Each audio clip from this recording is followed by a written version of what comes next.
Hold on to your joysticks, folks, because the world of sports is changing right before our eyes. I'm talking about the meteoric rise of esports. You know, competitive video gaming. Get this, the esports industry is projected to rake in a mind-boggling $1.8 billion in global revenue this year. In some areas, esports is already pulling in more cash than some traditional sports leagues. We're talking about a digital revolution, where cheering crowds have been replaced by millions of viewers online and athletes are digital warriors battling it out in virtual arenas. They train like professional athletes, strategize like chess grandmasters, and have the mental fortitude of a Zen master.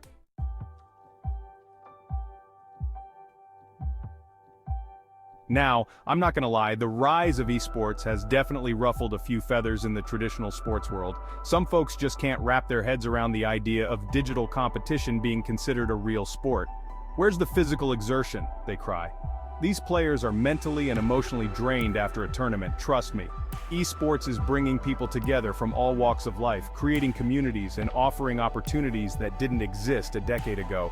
So, is esports the new king of sports? Well, the throne is certainly up for grabs.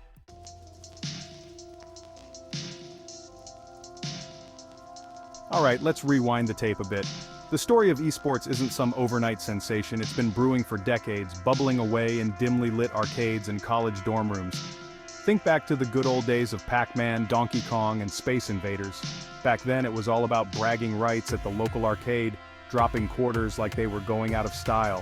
Those high-score screens, those were like the first esports leaderboards, my friends. Fast forward to the 1990s and the internet came along and changed the game, literally. Suddenly, we weren't limited to battling our buddies on the couch. We could connect with players across the globe thanks to the magic of dial-up. Games like Quake, StarCraft, and Counter-Strike started to gain massive online followings. These early pioneers were the trailblazers, paving the way for what esports would become. They were organizing tournaments, streaming their gameplay, and building communities around their shared passion for gaming, and the world started to take notice.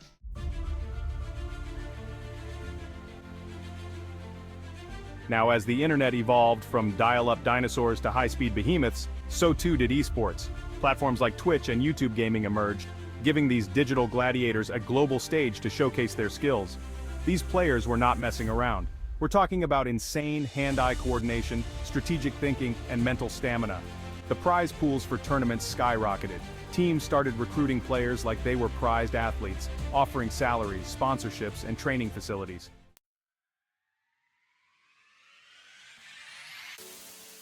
Esports was becoming a cultural phenomenon, sweeping across the globe like a digital tsunami.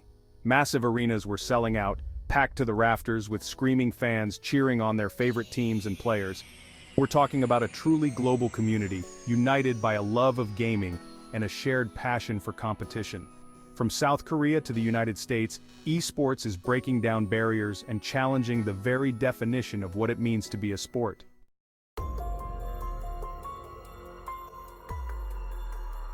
The rise of esports hasn't exactly been a victory parade down Easy Street.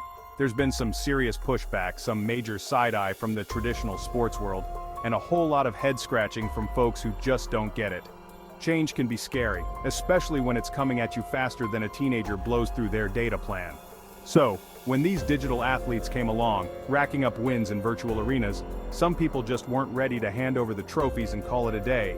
Some of it boils down to good old-fashioned gatekeeping. There's this idea that real sports involve certain things: sweating, physical exertion, the risk of getting a ball thrown at your face.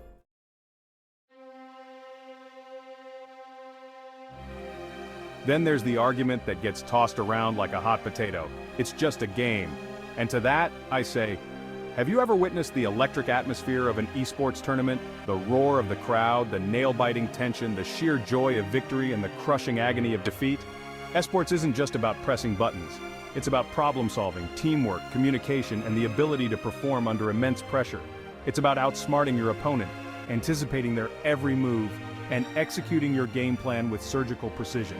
We're talking hours of practice every day, studying strategies, analyzing opponents, and fine-tuning their reflexes to the millisecond. To dismiss esports as just a game is to ignore the hard work, talent, and sheer determination that go into reaching the top of this digital mountain.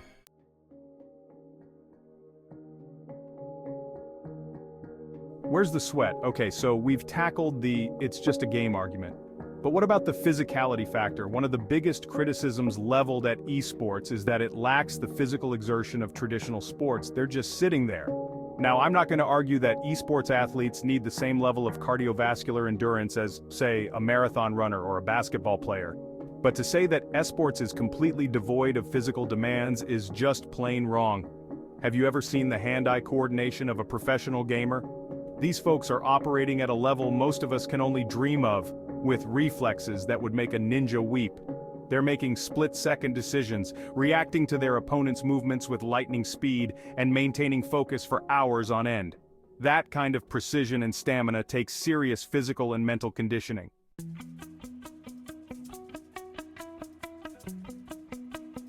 Let's face it, part of the resistance to esports might just be a good old-fashioned generation gap. The world of gaming, with its digital landscapes, online communities, and ever-evolving technology, can seem like a foreign language to some. But here's the thing. Just because something is new or different doesn't mean it's not worthy of our attention and respect. Esports is a global phenomenon, captivating millions of fans worldwide and creating opportunities that didn't exist a decade ago. It's breaking down barriers, fostering communities, and pushing the boundaries of what we consider sports. The future of sports is here, folks, and it's time we level up our understanding.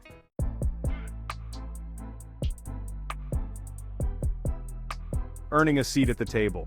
All right, let's talk about legitimacy, because that's a big one for esports.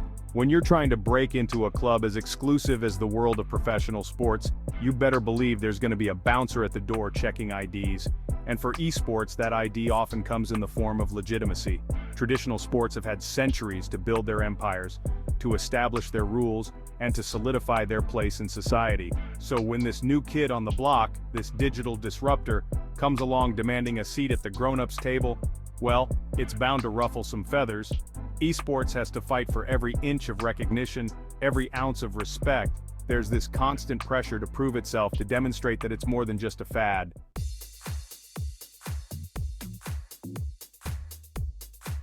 Building the infrastructure from basements to big leagues, traditional sports, they've got it down to a science.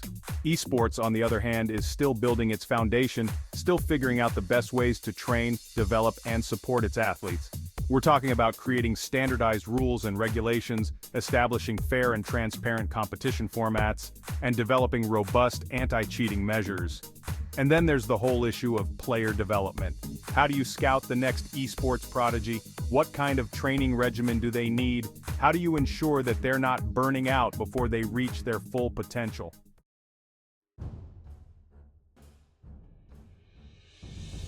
The athlete perception, more than just gamers.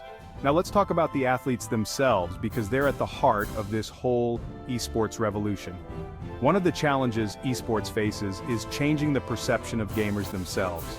There's the stereotype of gamers being, well, let's just say not exactly the picture of athleticism. But esports athletes are a different breed. They're disciplined, they're dedicated, and they take their craft just as seriously as any other professional athlete. They're training for hours every day, working on their reflexes, their strategy, their communication skills. But changing public perception takes time.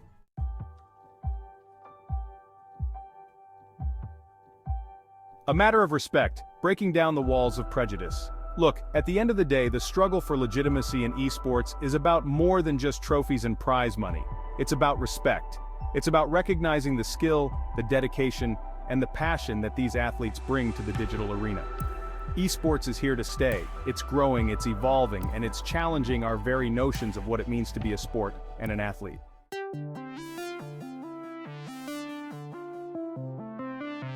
Leveling up esports' quest for recognition. So how does esports go from being the underdog to the top dog? How do you convince the world that this isn't just a passing fad, but the future of competition? First things first, esports had to get organized. We're talking about establishing professional leagues, creating standardized rules and regulations, and implementing anti-cheating measures to ensure a level playing field. And let's not forget about the athletes themselves. Sports teams started investing in player development, providing training facilities, coaching staff, and even sports psychologists to help these digital athletes perform at their peak.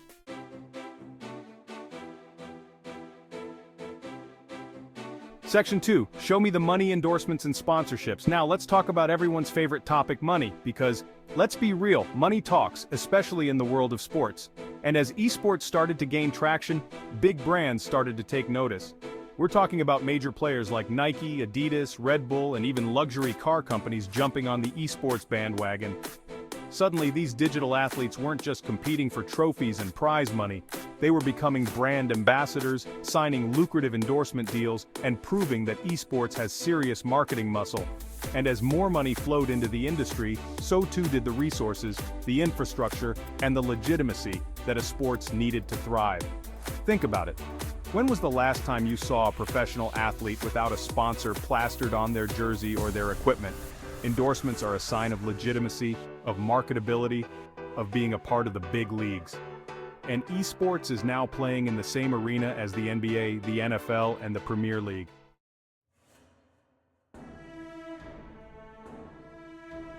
Section 3, lights, camera, esports, the power of media coverage.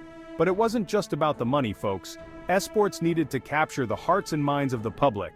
And what better way to do that than through the power of media? We're talking about streaming platforms like Twitch and YouTube gaming broadcasting tournaments to millions of viewers worldwide.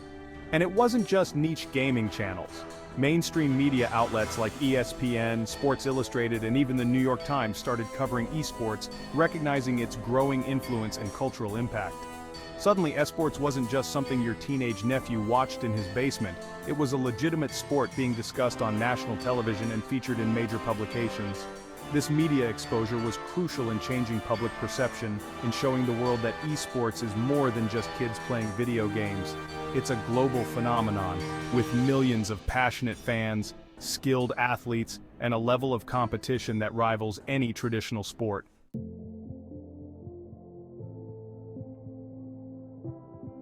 Section 4, bridging the gap. Esports embraces traditional sports. But here's the real kicker. Esports didn't just try to replicate the traditional sports model, it started to collaborate with it. We're talking about NBA teams launching their own esports leagues, soccer clubs signing professional FIFA players, and even the Olympics dipping their toes into the virtual waters. This crossover between the digital and physical realms is a testament to the growing influence of esports, and it's a win-win for everyone involved. Traditional sports organizations get to tap into a new generation of fans, and esports gets the legitimacy and recognition it's been striving for. It's like that moment when your parents finally figure out how to use emojis. It's a beautiful thing, folks. Esports and traditional sports are realizing that they're not so different after all. They're both about competition, skill, strategy, and the thrill of victory. And together they're shaping the future of sports entertainment.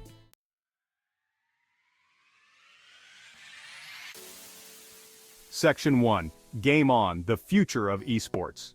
So, is esports the new king of sports? Well, that's a question that'll probably keep sports commentators arguing for years to come. It's like trying to decide whether pineapple belongs on pizza. Everyone's got an opinion, and things can get heated. But here's the thing. Whether you're ready to crown esports the champ or not, one thing's for sure. This digital revolution is here to stay. Esports is still a young pup compared to the seasoned veterans of the sports world, but it's growing at a pace that would make Usain Bolt jealous. We're talking about billions of dollars in revenue, millions of fans worldwide, and a level of skill and competition that's turning heads and silencing critics. And the best part? This is just the beginning.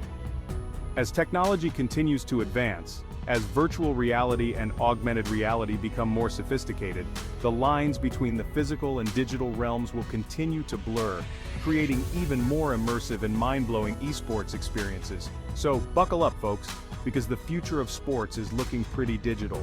And who knows, maybe someday soon, we'll all be trading in our jerseys and foam fingers for virtual avatars and holographic cheerleaders.